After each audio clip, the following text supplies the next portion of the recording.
తెలంగాణ కాంగ్రెస్ లో ప్రకంపనలు సృష్టించిన కొండా సుస్మిత వ్యాఖ్యలపై ఆమె తల్లి మంత్రి కొండా సురేఖ రియాక్ట్ అయ్యారు.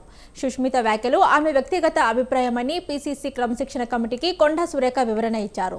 సుస్మిత వ్యాఖ్యలపై తనకు నోటీసులు జారీ చేసిన నేపథ్యంలో గురువారం కొండా సురేఖ క్రమశిక్షణ కమిటీకి లేఖ రూపంలో వివరణ ఇచ్చారు. ఒకరి అభిప్రాయాలకు మరొకరు బాధ్యత వహించాలనడం, సుస్మిత వ్యాఖ్యలకు నన్ను బాధ్యురాల్ని చేయడం సరికాదని అన్నారు. ఇది సహజ న్యాయ స్ఫూర్తికి విరుద్ధమని, ఈ అంశంలోనే నా ప్రమేయం లేదని గుర్తించాలని వివరణ లేఖలో పేర్కొన్నారు. ఇక సుస్మిత వ్యాఖ్యలపై తనకు జారీ చేసిన నోటీసులను ఉపసంహరించుకోవాలని, కాంగ్రెస్ నాయకత్వంపై నాకు గౌరవం ఉందని పేర్కొన్నారు.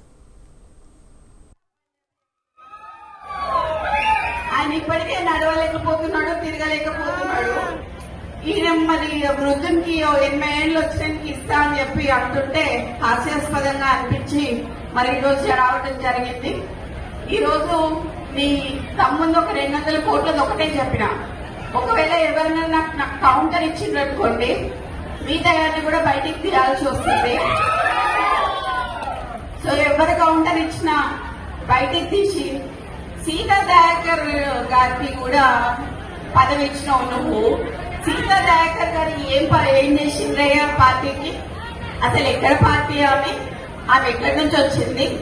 ఆమె చైర్మన్ తెలంగాణ కాంగ్రెస్ లోని ప్రకంపనలు సృష్టించిన కొండా సుస్మిత వ్యాఖ్యలపై ఆమె తల్లి మంత్రి కొండా సురేఖ రియాక్ట్ అయ్యారు. సుస్మిత వ్యాఖ్యలు ఆమె వ్యక్తిగత అభిప్రాయమని పీసీసీ క్రమశిక్షణ కమిటీకి కొండా సురేఖ వివరణ ఇచ్చారు.